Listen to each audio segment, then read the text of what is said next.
how you can record a video, that is how you can record a screen when you are on your call with your friend on Snapchat.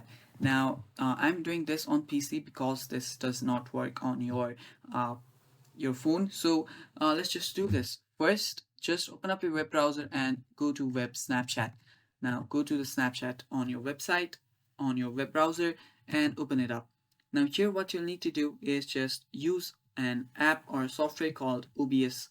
Now OBS helps you screen record your PC.